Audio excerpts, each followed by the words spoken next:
For this young Zambian, fighting corruption is a way of life and a pathway to destiny. The world has witnessed the evolution of various theories on leadership. And given the current global challenges, the entire world, and more importantly, Africa, is calling upon one particular concept, and that is servant leadership, which is premised on the principle that a leader should identify with the will of the people, and that in taking each and every decision, the interest of the people should be considered first. This great theory, however, faces a cancerous antonym, namely corruption, which has simply been defined by Transparency International, a non-governmental organization, as being the abuse of entrusted power for private gain. A corrupt leader, ladies and gentlemen, uses his position to satisfy his selfish personal desires. A servant leader is there for the betterment of the well-being of his people. And in rating the levels of corruption globally, Transparency International compiles a corruption perception index. And in 2016, it was revealed that more than 2/3 of the 176 countries that were surveyed fell below the midpoint on a scale of 0 representing highly corrupt to 100 for very clean. And that there was no country in the globe that attained the perfect score. And this reality, dear fellows, is very alarming. More often than not, we talk about corruption without really understanding how it impedes on development and service delivery. Yes, it can occur at any stage. It can occur at the grassroots. It can occur in the highest offices in any land. But it bleeds my heart when we see lives being lost due to corruption.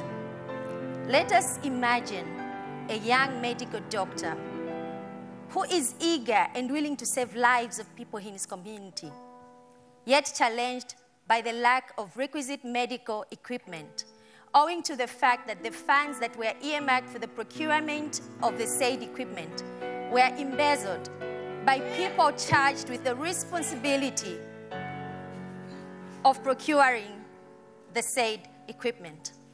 He is further challenged by the fact that once he prescribes drugs to his dear patients, they are unable to access them in the public health pharmacies, owing to the fact that the drugs have been diverted to private clinics, private hospitals, private pharmacies, where they're being sold at exorbitant prices which are unaffordable to a common man. How long can we allow this to happen, ladies and gentlemen? Yes, there are solutions. What if our countries pledged allegiance to strong legal systems, strong investigative systems that were left to operate independently without no form of adulteration by those people who hold the highest offices in the land, the politicians? I am aware that present in this auditorium are brilliant entrepreneurs who hope to grow their businesses, but they are unable to do so owing to the cartels that have been formed to manipulate the bidding processes. How many Aliko Dangotes are we going to have in Africa if all the young entrepreneurs were given an equal opportunity to grow their businesses without any form of interference? Yes, it is true that even the electoral processes have not been spared.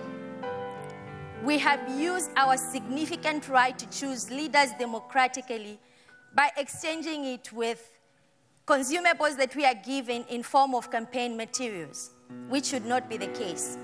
What difference would it make if Africa kicked out electoral corruption by sensitizing its citizens on its dangers? Dear young fellows, the future of Africa is in our hands. And today, I implore on each one of us to join the corruption fight as we continue serving our governments, our countries in various portfolios. Let us break the corruption chain. Let us sensitize on the dangers of corruption. And let us hold accountable those people that we've entrusted with the huge responsibility of providing leadership to us. And above all else, let us remember that Africa bleeds for the incarnation of servant leaders such as Nelson Mandela. And you and I, yes, you and I are all called to respond accordingly. Thank you so much.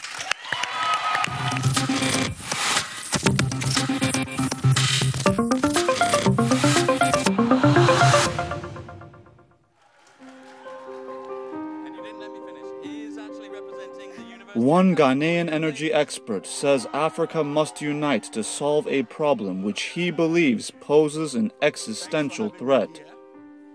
Today, I'd like to speak to you about a very important issue that Africa faces. The issue of electricity. I'm speaking on the theme, let there be light. This is one of the biggest problems that we are facing on the continent of Africa. The problem of electricity. Adequacy, stability, reliability, and access. I want to introduce you to a phrase that has gained popularity in my country, Ghana. Dumso, which literally means off. Off now. And on. Now, this concept of Dumso is coined from a local dialect in Ghana, which literally means off and on. And it's a reflection of the state of our power or electricity sectors in many parts of Africa. Is there anybody here who has ever had a long period of blackout in their lives? Can I see by hand? Wow, everybody.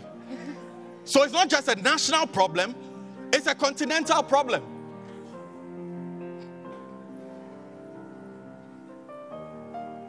Like this little boy, at the age of 15, in senior high school, as an eager student wanting to take advantage of the night hours to study, I set up an evening study group. But our evening studies were thwarted because there were many long nights of Dumso. No electricity, no lights. Though we tried to make do with lights, with candles, with lamps, we were rendered ineffective. We could not take full advantage. And I think of millions of Africans who do not even have access to electricity. 600 million people on the continent of Africa do not even have access to electricity. To put it in perspective, this is nearly double the population of the United States of America. Think of ideas, creations, inventions that may never literally see the light of day because they are not connected, because they can't be seen, they can't be heard. 600 million people. Electricity creates opportunity. Opportunity for quality education, opportunities in the agricultural sector, opportunities in being connected to the world via the internet, opportunities for cutting-edge technology, opportunities for quality health care.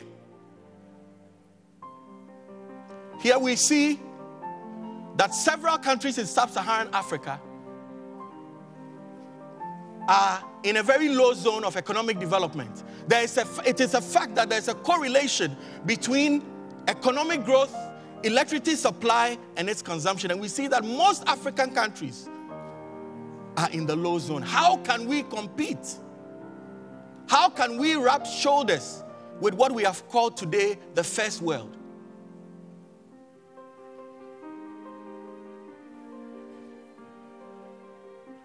I hope this is not your definition of quality healthcare. Here's what I think. I don't have all the answers, but here's what I think. I think that we need to see this problem for what it really is. A crisis. A national crisis, a continental crisis. I believe that we need to have an integrated, holistic, coordinated approach towards addressing this issue that will help bring Africa to the point where we can truly compete. And we need a cocktail, a mix of grid extensions where possible, mini-grid solutions, off-grid solutions. I believe we also need to harness and utilize our natural gas resources to fire our thermal power plants.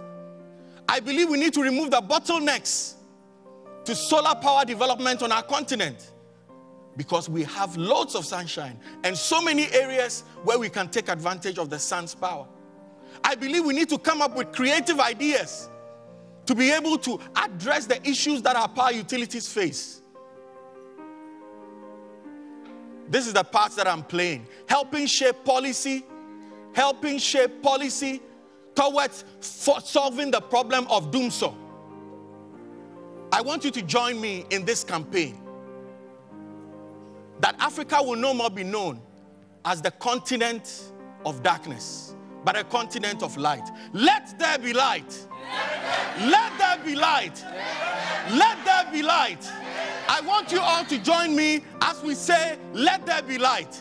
Let there be light. This is just the start, and I invite you to join me as we have further discussions to go towards addressing the issue of electricity supply on our continent. Thank you very much.